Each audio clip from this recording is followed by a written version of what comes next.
ओम श्री केशवाय नमः। आप सभी का हमारे YouTube चैनल पर हार्दिक स्वागत है। सबसे पहले तो आप सभी को निर्जला एकादशी व्रत की ढेर सारी शुभकामनाएं। भगवान श्री हरि आप सभी के व्रत स्वीकार करें, आप सभी की मनोकामनाएं पूर्ण करें। हिंदू धर्म में एकादशी व्रत बहुत ही महत्वपूर्ण माने जाते हैं।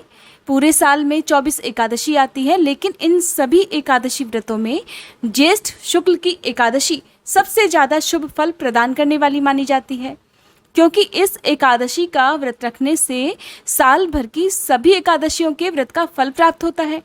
निर्जला एकादशी का व्रत बहुत ही संयम साध्य है। इस युग में यानी कि घोर कलयुग में ये व्रत सभी प्रकार के सुख भोग और अंत में मोक्ष प्रदान करने वाला कहा गया है।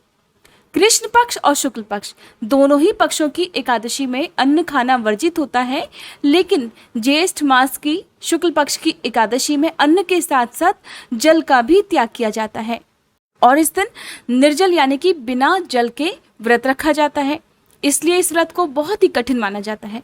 हिंदू पंचांग के अनुसार वृषभ और मिथुन संक्रांति के बीच शुक्ल पक्ष की एकादशी निर्जला एकादशी कहलाती है। इस व्रत को भीमसेन एकादशी या पांडव एकादशी के नाम से भी जाना जाता है, क्योंकि भीमसेन जो कि एक समय भी बिना भोजन के नहीं रह पाते थे, तब साल भर की सभी 24 एकादशी व्रत का पुण्य अर्जित करने के लिए वेद व्यास जी के कहने पर उन्होंने साल में केवल एकमात्र निर्जला एकादशी का व्रत निर्जल और निराहार रहकर किया था, जिसके पुण्य प्रभाव से उन्हें अंत में मोक्ष की प्राप्ति हुई थी।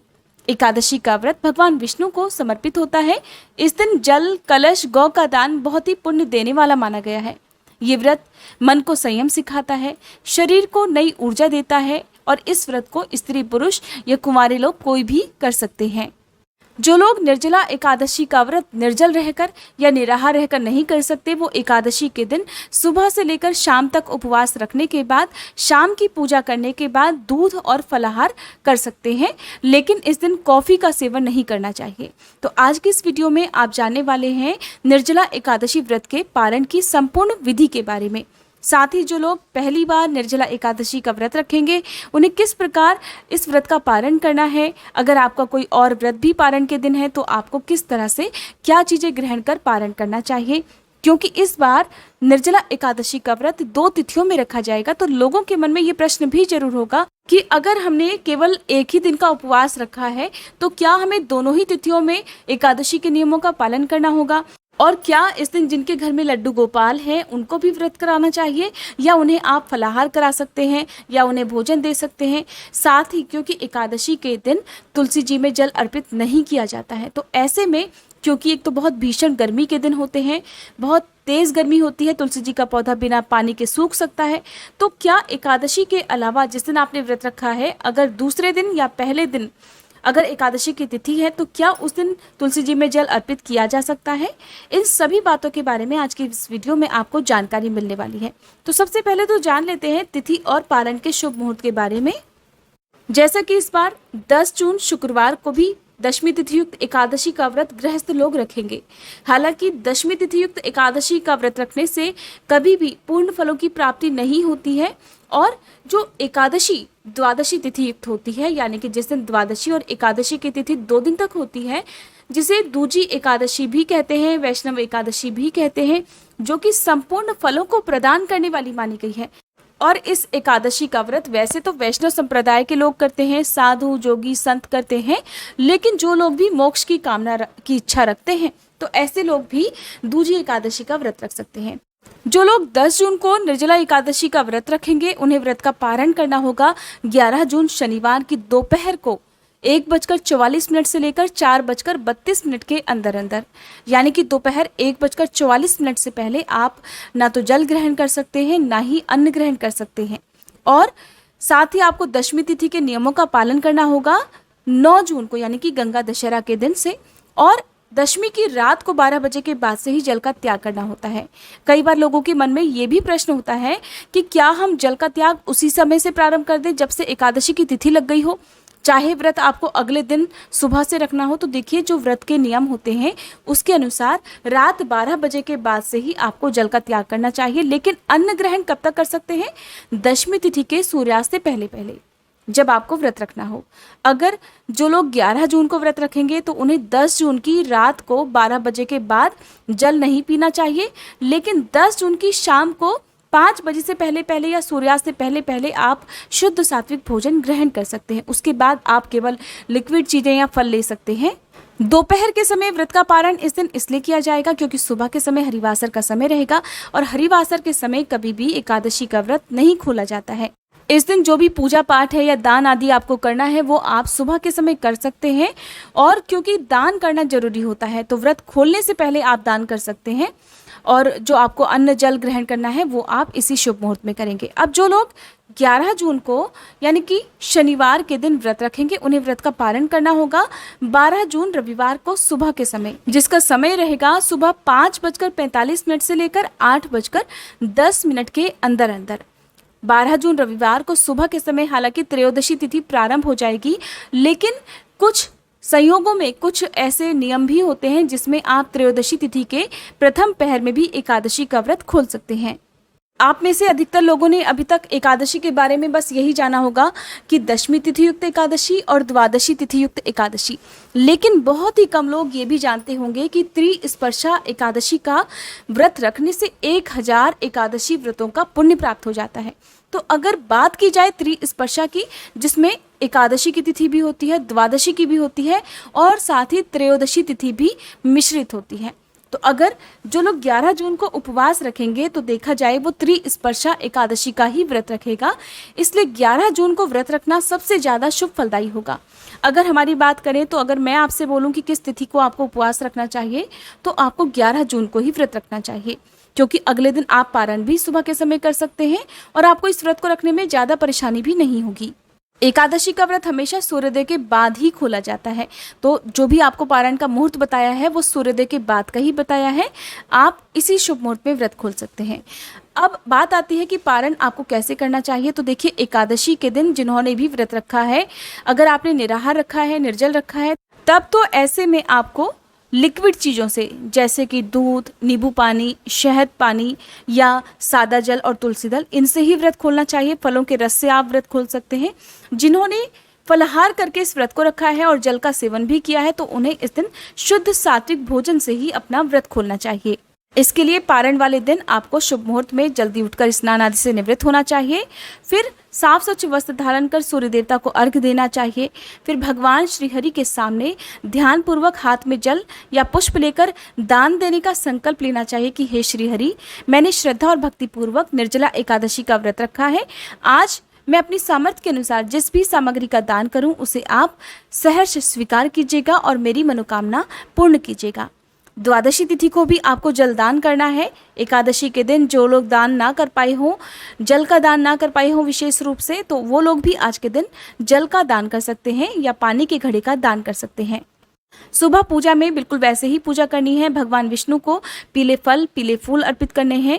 माँ लक्ष्मी जी की पूजा करनी है और भोग में आज के दिन आप आमरस या पंचामृत का, श्रीखंड का, दही चीनी का भोग भगवान को लगा सकते हैं। दूध से बनी मिठाइयों का भोग लगा सकते हैं।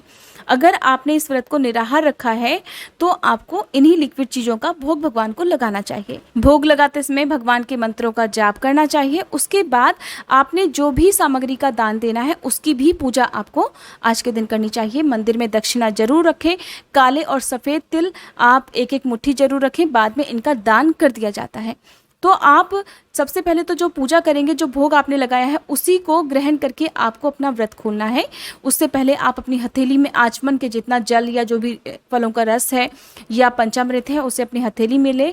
दाहिनी हथेली में जो भी फल वगैरह है या जो भी श्रीखंड है उसे दाहिनी हथेली में रखकर माथे से लगाकर भगवान श्रीहरि से इस प्रकार कामना करनी चाहिए कि हे श्रीहरि, एकादशी व्रत के समय मुझसे जाने अनजाने में जो भी गलती हुई हो या आज द्वादशी तिथि के दिन जो भी भूल चूक हुई हो, जो भी कम या अधिक मैंने कर दिया हो, उसके लिए आप मुझे क्षमा कीजिएगा।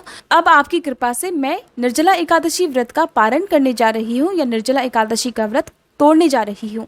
ऐसे में आप मेरे किए गए इस व्रत को जरूर स्वीकार कीजिएगा। फिर आप जो भी भोग आपने लगाया है उसी को खुद ग्रहण करके आप भोजन बाद में कर सकते हैं। सबसे पहले आपको लिक्विड चीज़ों का ही जो है सेवन आपको करना चाहिए। जिन लोगों ने अपने घर में लड्डू गोपाल जी रखे हैं, अगर आपने व्रत रखा है तो ऐसा जरूरी नहीं है कि आप लड्डू गोपाल जी को भी व्रत कराएं। आप इस दिन उन्हें शुद्ध सात्विक भोजन भी दे सकते हैं बिना लहसुन प्याज का। लेकिन यहाँ पर भी आपको एक बात का ध्यान देना है, अगर आपने एकादशी और द्वादशी तिथि के दिन विष्णु भगवान के बजाय केवल लड्डू गोपाल जी की पूजा की है, क्योंकि बहुत से लोगों के पास हो सकता है विष्णु भगवान की मूर्ति या तस्वीर ना हो, तो ऐसे में फिर आपको केवल फलों का ही भोग भगवान को लगाना चाहिए, या श्रीखंड पंचामृत जो भी जल है उसी का भोग आपको लगाना चाहिए। विष्णु भगवान को भी जिन लोगों ने व्रत रखा है उन्हें केवल फलों का ही या दूध से बनी मिठाइयों का भोग लगाना चाहिए। अन्न का भोग एकादशी के दिन नहीं लगाना चाहिए। द्वादशी तिथि को आप अन्न का भोग लगा सकते हैं। जिन लोगों ने भी एकादशी के दिन चौकी की स्थापना की है, यानी कि चौकी पर भगवान को विराजमान कराया है और कलश की स्थापना की है, तो अगर आपने कलश का दान एकादशी के दिन कर दिया है तो अच्छी बात है, नहीं तो आप पहले कलश का दान द्वादशी तिथि को करेंगे, उसके बाद आपको चौकी हटानी है। चौकी पर रखा हुआ जो भी सामान है, जैसे पूजन सामग्री, फल है, मिठाई है या फूल है, उन्हें तो आप फूलों को विसर्जित कर सकते हैं। फल और मिठाई का जो एक हिस्सा है वो आपको अपने और अपने परिवारजनों के लिए रखकर बाकी का दान कर देना चाहिए। इस दिन अगर आपने कलश की स्थापना की है तो कलश के ऊपर आपको शक्कर और साथ ही सफ़ेद वस्त्र रखकर ही उसका दान करना चाहिए। बाकी चौकी पर बिछाया हुआ जो भी पीला वस्त्र है या भगवान की प्रतिमा है उसे आप अपने घर के मंदिर में फिर से रख सकते हैं, और जो बिछाया हुआ वस्त्र है उसे आप बाद में फिर से जब भी एकादशी की पूजा करेंगे तो फिर से प्रयोग कर सकते हैं। इनका विसर्जन नहीं करना चाहिए। जो लोग व्रत का उद्यापन करते हैं उन्हें अलग से विष्णु भगवान और माँ लक्ष्मी जी की किसी भी धातु की मूर्ति या मिट्टी की मूर्ति लाकर उसको पंडित जी को दान में देनी चाहिए, अगर आपने हवन कराना है द्वादशी को या उद्यापन करना है तब। लेकिन जिस मूर्ति की पूजा आप हमेशा करते हैं उस मूर्ति का दान आपको पंडित जी को नहीं देना चाहिए। पंडित जी को देने के लिए दान में लाने वाली जो मूर्ति है वो अलग से आपको नई खरीद कर ही लानी चाहिए। द्वादशी तिथि के दिन आप अगर कोई और व्रत भी रखते हैं तो ऐसे में आपको सुबह के समय केवल जल और फल से अपना व्रत खोलना चाहिए, क्योंकि कोई और व्रत में भी आप जल और फल आसानी से ग्रहण कर सकते हैं। केवल एकादशी के दिन इन बातों का आपको ध्यान रखना है। तो आप सुबह के समय शुद्ध सात्विक भोजन भी कर सकते हैं। यदि उपवास है तो केवल फल और जल ग्रहण करें। फिर दिन भर आपको दूसरे व्रत भी रखना है अगर, तो शाम की पूजा करने के बाद आप दूसरे व्रत में, जैसे कुछ लोग केवल मीठा भोजन करते हैं, मैं इसलिए ये बात कह रही हूँ क्योंकि 12 जून को रविवार के दिन रवि प्रदोष व्रत भी है। हो सकता है बहुत से लोग प्रदोष व्रत भी रखें।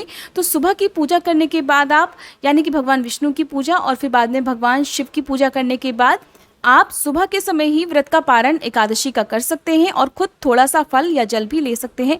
जल तो आप कितनी भी भरपूर मात्रा में ले सकते हैं, लेकिन अन्न ग्रहण नहीं करना चाहिए। जिन लोगों का कोई भी उपवास नहीं है वो सुबह को भी शुद्ध सात्विक भोजन करें। दिन भर ढेर सारा पानी पिए, क्योंकि आपने एकादशी का व्रत अगर निर्जल रखा है तो शरीर में पानी की कमी संभव है, बहुत ज़्यादा हुई होगी। तो ऐसे में आप दिन भर लिक्विड चीज़ें लें और शाम को भी एक बार शुद्ध सात्विक भोजन कर सकते हैं। द्वादशी तिथि के दिन भी आपको लहसुन प्याज का खाना या किसी भी प्रकार के नशे जुए आदि से दूर रहना है, क्योंकि इसीलिए कहा जाता है कि एकादशी का व्रत पूरे 3 दिन तक रखना होता है, यानी कि 3 दिन तक तो नियमों का पालन करना होता है। व्रत आपको केवल 24 घंटे तक ही रखना होता है।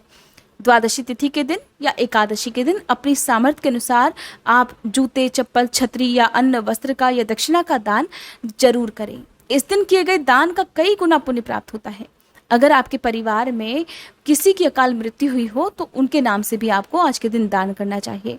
जिन लोगों का अंतिम संस्कार सही से ना हो पाता हो तो उन लोगों का बहुत भारी पितृदोष परिवार पर लगता है, घर पर लगता है। तो ऐसे में एकादशी का पुण्य भी आप अपने ऐसे पितरों को दान दे सकते हैं, जिसका पुण्य आपके पितरों को प्राप्त होगा और उन्हें अगर कोई कष्ट है, अगर वे नरक में है तो उन्हें मोक्ष की प्राप्ति होती है।